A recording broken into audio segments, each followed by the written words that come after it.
gentlemen, shalom. I'm David Menser from the National Public Diplomacy Directorate in the Prime Minister's office in Jerusalem. Today, Monday, the 22nd of June, 2026. I've got a couple of points to share with you, and then we'll go straight to your questions. Firstly, on Lebanon, I feel there is a fair bit of misunderstanding about why Israel is conducting their military action in Lebanon. Let me break it down for you. Now, there's a reason why we are risking soldiers' lives, risking and losing our soldiers' lives. There's a reason why we are maintaining a military presence inside Lebanon. And that reason is because Hezbollah terrorists chose to enter the conflict and open fire towards Israel, because Hezbollah are shooting at us. Precisely that. Hundreds of rockets and rockets fired at northern Israel, suicide drones, hundreds of one-way suicide drones aimed at our people and our soldiers. So what does that mean? It means that in one of the greenest, most beautiful parts of Israel, the Galilee in northern Israel, that Israeli mothers and fathers are not able to go to work, that Israeli kids aren't able to go to school, that Israelis have a scant few seconds, sometimes 10 seconds, to scurry for shelter for incoming rockets, missiles, and drones. And that for hundreds of thousands of Israelis, hundreds of thousands of people, our citizens are not able to maintain a normal life. Now, just a few minutes ago, the Prime Minister has given a new directive to Israel's defense forces and our soldiers in southern Lebanon, and they are very clear, and they indeed have not changed at all. Israel's forces have full freedom of action, said the Prime Minister just a moment ago, to thwart any direct or emerging threat to them or to our residents in northern Israel. So let me say that again. Israel's forces have full freedom of action to thwart any direct or emerging threat to them or to the residents of northern Israel. Now, the Prime Minister went on to say that the entire nation stands behind our forces, that the IDF faces no restrictions in this regard, and that the Prime Minister and Israel remain steadfast in our position that we will stay in the security zone in southern Lebanon for as long as necessary in order to protect the residents of the north and all the citizens of Israel. Now, just last night, the Prime Minister said that this is what any country would do when attacked with rockets and drones. It would do precisely what Israel is doing. And those that are criticizing us would do well to think what would happen if their countries were attacked. This is what they would do. They would cross the border, they would create a security zone, they would aim to kill the terrorists and protect its people until that threat is removed. Now, when it comes to civilian casualties, the Prime Minister also made clear last night that no army goes to such lengths that the Israeli army does to target terrorists and minimize civilian casualties. Of course, every civilian and unintended casualty is a tragedy, but the Prime Minister said that the ratio is a remarkable 5-to-1. That means 5 terrorists are killed to every civilian that is harmed in the process. I say again, of course, all civilian casualties are a tragedy, but Israel should be commended for it and not condemned, as in so many parts of the media and the world. Now, Israel is engaging on US-mediated talks. They're happening over the next few days with Lebanon, directly with Lebanon.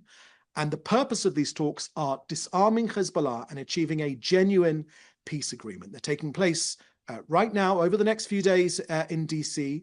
The severe damage actually inflicted on Hezbollah has created a new reality in Lebanon, and that has opened a window for this potential historic agreement.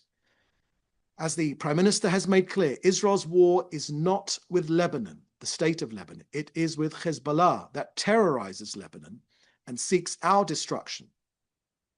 Now, the Prime Minister also said last night that when a proxy when the Iranian Hezbollah, the proxy of Iran, is no longer a threat, when it is dismantled, when it is disarmed, and yes, then we will have peace with Lebanon. And the Prime Minister said very clearly that he looks forward to signing that agreement. Okay, that's the end of our briefing here today. I can now take a few questions. I can see some questions in the chat. Please put your questions in the chat together with your news outlet, and we'll take some of them. Roy, can I ask you to put that first graphic up? Okay, question here from Or Shaked from Israel Hayom. And that question is, yesterday, a deconfliction cell regarding Lebanon was announced by Qatar and Pakistan as part of the US-Iranian talks. What's your response? Does that mean that the arenas are now relinked? Will this potentially mean more constraints on Israeli defensive strikes? And we've got, I think, practically the same question from CNN, from Dana Carney from CNN. Can I ask, how does Israel view this new mechanism to manage Israel-Hezbollah ceasefire that Vice President Vance announced today? And what is the government's reaction to Iran being part of this mechanism? Thank you for that. Well, let me answer your question this way. I don't know about you, but I'm pretty convinced that the terrorist organization whose logo that you can see right over here next to me, just so you can see it quite clearly, I'm not convinced that a terrorist organization whose logo is a machine gun are going to become peaceniks. And I don't think a terrorist organization whose name means the party of God are going to take much notice of a memorandum which has been signed. Their logo features also, you'll see, a machine gun and a picture of the globe. These are jihadists who want to take over the world. Now, in conjunction with the statement which the Prime Minister has just released just now, which answers this question comprehensively, Israel is not party of this MOU or of the negotiations with Iran. And I can tell you that Israel and Lebanon are two sovereign states, and we're conducting direct negotiations with each other, but between each other, brokered by the US. Now, when it comes to Qatar and Pakistan, you know, they can agree with Iran on whatever they want, but the Prime Minister and the President, Prime Minister Netanyahu and President Trump, both agree that Israel and the US will not allow Iran to get nuclear weapons. The Prime Minister dealt with this point, and I dealt with this point at the beginning of our briefing. The objective of our sovereign nation is to defend our borders.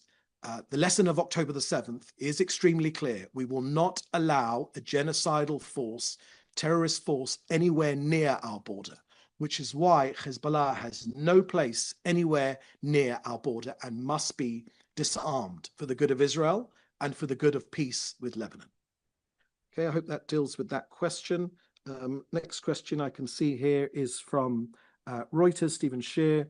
How much is Israel at odds with the United States on its stance on staying in southern Lebanon and saying it would operate freely against Hezbollah? Thank you very much for that question, Stephen. I think I've already dealt with it. We've told you very, very clearly about our objective here. It is to stop Hezbollah from firing upon us. And that is the reason that Hezbollah, the Hezbollah terrorists chose to enter this conflict. You should know, of course, that Lebanon and Iran are completely unconnected. They have no border connection. This is just an attempt by Iran to put pressure on Israel. And as a sovereign nation, our responsibility is when Hezbollah are shooting at us, thousands, hundreds of rockets and hundreds and hundreds of suicide drones aimed at our people and our people, we have a responsibility to defend our nation. That is the sovereign, the primary responsibility of any state, to defend our own people. Next question here is from Dalia Scheindlin from Haaretz. How is Israel trying to engage with the Americans to advance its interest in the US-Iran talks for a nuclear deal? Thank you for that question, Dalia. You probably know, because we've said it many times, the Prime Minister Netanyahu and President Trump have known each other for decades and decades and decades. They can disagree on certain points, but the ultimate objective of our war against Iran is to ensure that Iran can never get a nuclear weapon. And on that, they are precisely aligned. And that's why they keep reminding the world of that. And can I, while we're on this subject, can I just remind our viewers as well, the journalists on this call, it is Iran that says that they wish to destroy Israel. There is no other country in the world that openly states that they wish to destroy another sovereign state. That is Iran, which is why the Prime Minister has made crystal clear that Israel will not allow Iran to get nuclear weapons, because Iran say very, very clearly what they want to do with them. They wish to destroy their country. When they say these things, Israel believes them. We do believe them, which is why that we are positive that one of the effects of the war against Iran was precisely to stop this gaining of nuclear weapons, and that which is why the Prime Minister has said very, very clearly, in this war, we have prevented Iran from carrying out a plan to annihilate us. So that means today they would have had a nuclear weapon and an atomic bomb. Okay, we have, Israel, together with our allies in the US, have prevented that from happening. We have removed that existential danger. And had we not acted, had Israel and the US not acted that way, in Roaring Lion and previously in Rising Lion, then Iran would have had atomic bombs, and they would have used them. And that is precisely what the Israeli-US action has prevented. Okay, next question here is from Matt Bradley from NBC. Given the White House criticism of Israel and Israel's lack of involvement in the talks leading up to the Memorandum of Understanding, how is Israel hoping to have its voice heard in the negotiations that have just begun? Thank you for that question, Matt, but we're not a party to the Memorandum of Understanding, but we are, of course, a sovereign state, and a sovereign state's responsibility is to protect its borders and to protect its people. That is precisely what we are doing. That is precisely what any country, a decent country, would do, protect its own citizens, and that is precisely what Prime Minister Netanyahu has pledged to do. The Prime Minister and President Trump are extremely close. They can have day-to-day disagreements, but ultimately the strategy is the same, that Iran cannot get any nuclear weapons. Okay, last question I can see here is from Julia Frankel from AP. I think it's the same question, but I'll read it for you anyway, Julia. US Vice President Vance said that this is not a deal that America is imposing on the region, but that countries have desperately asked the United States to put in place. Given that Israel is not invited to be part of the negotiations regarding the conflict with Hezbollah, does Netanyahu agree with that point? Thank you for that question, Julia. As I've mentioned before in this briefing, we're not a signatory, we're not a party to this Memorandum of Understanding, but we are party to our own survival. That's what the persecution of the Jewish people has taught this nation. When someone says that they wish to destroy you, we believe them. The purpose of this country is to defend its citizens, and that is what the Prime Minister is completely focused on doing. Indeed, that is what any Prime Minister, any decent Prime Minister would be committed to doing. The Prime Minister and the President have known each other for decades and decades and decades. They can have disagreements, minor disagreements, but ultimately they are completely aligned. They are completely aligned on this main point, that Iran can never get nuclear weapons. Israel's army and Israel's nation are full square behind the Prime Minister to ensure that this country is not threatened by a nuclear Iran. Okay, we've got a couple of questions here which have come through. I'll take them quickly. Jan Bourgard from Axel Springer. According to Jerusalem Post, the IDF is considering transferring control of Hezbollah's underground compounds to the Lebanese army. Israel reportedly believes that doing so could test the Lebanese army's ability and willingness to act against Hezbollah, according to N12. Can you confirm these reports? If so, does this reflect a new Israeli strategy towards Lebanon? And could responsibility to Lebanon's army, could it serve as a test for the ability and willingness to act against Hezbollah? Israel believes that transferring this to the Lebanese army could serve as a test of its ability and willingness to act against Hezbollah. Thank you for that question, Jan. I'm not precisely sure what the question you're asking is, but I've made clear during this briefing that Israel is not a signatory to the MOU, and Israel is not a signatory to any of these discussions. But Israel and the US are completely aligned. The Prime Minister and the President are completely aligned when it comes to ensuring that Iran can never have a nuclear weapon. When it comes to Lebanon, the Prime Minister just released a statement just a few moments ago. It's been released online through the usual ways, and the Prime Minister says very, very clearly that our objective in Lebanon is to ensure that Hezbollah are dismantled and disarmed. Why do we wish for that to happen? For two reasons. Number one, after October the 7th, we will never allow a genocidal terrorist force to be anywhere near our borders.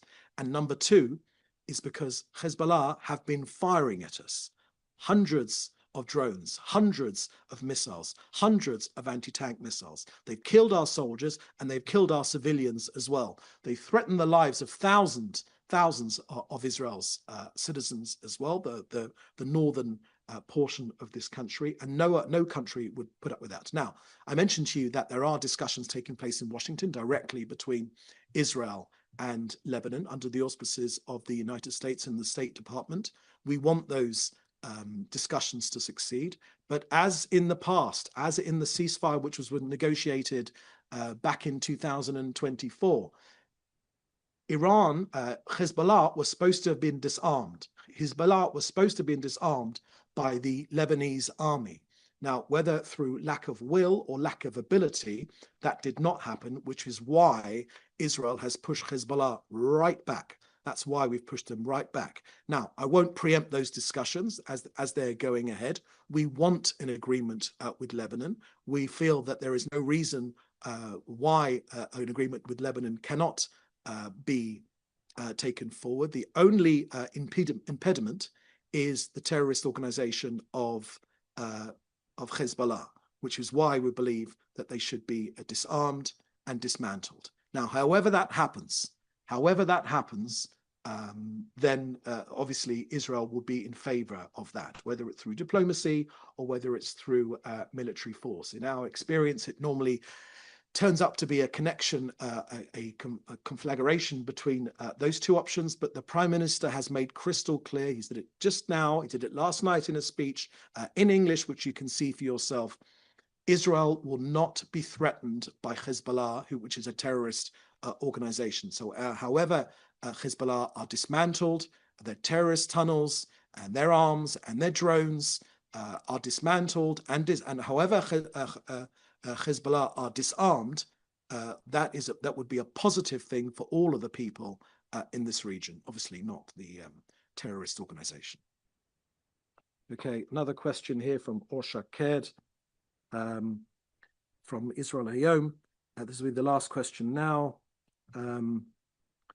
Is Israel concerned that the US general license on Iranian oil, including dollar payments, insurance, and shipping services, gives Tehran meaningful sanctions relief while negotiations are ongoing?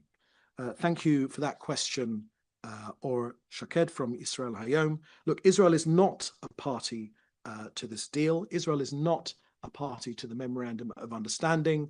The Prime Minister's made the case particularly clear when it comes to making deals with Iran. The Prime Minister has made clear that this is a path which the President is going down. Israel's not party to this agreement, but we have seen with every other agreement when it comes to the Iranian regime, they always lie, they always cheat, they never tell the truth. Ultimately, our objective is absolutely clear that everyone should know. There should be no ability for Iran to have a nuclear weapon. Okay, that's the last question. There's one more question. The last question which has come in here from Hussein from Iran International. What if the Islamic Republic regime manages, under the pressure by US on Israel, to establish a so-called unity of fronts? What Israel's actions will be? Would Israel be willing to attack Hezbollah inside Lebanon, including Dahya, at the expense of Iran-US Memorandum of Understanding, even it's being construed as sabotaging the interim deal? Thank you for that question, Hussein. As I've mentioned to you before, we're not a party to this deal, which is why the Prime Minister said just a few moments ago, and he made this clear, and this has probably been published right now, we have a responsibility to defend our northern citizens. That's precisely what we're doing, which is why the Prime Minister has given a directive to Israel's defense forces and our soldiers in southern Lebanon, and they are clear that they have not this guidance has not changed. Israel's forces have full freedom of action to thwart any directive, to thwart any direct or emerging threat to this country or to our forces or to the residents of northern Israel. Let me say that again. Israel's forces have full freedom of action to thwart any direct or emerging threat to them or to the residents of northern Israel. Now, the Prime Minister has the entire nation behind him when he says these things. The IDF faces no restrictions in this regard. They have a responsibility to defend our citizens. That is precisely what they are doing.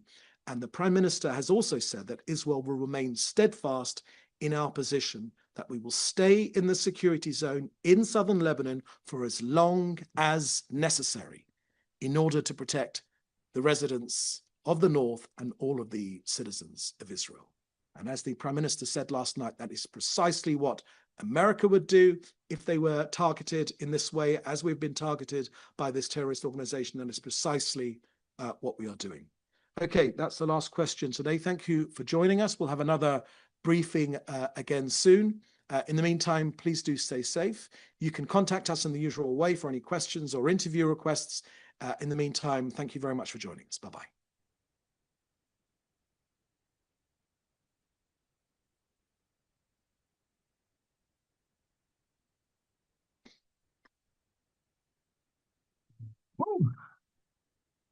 You're doing great. Of course.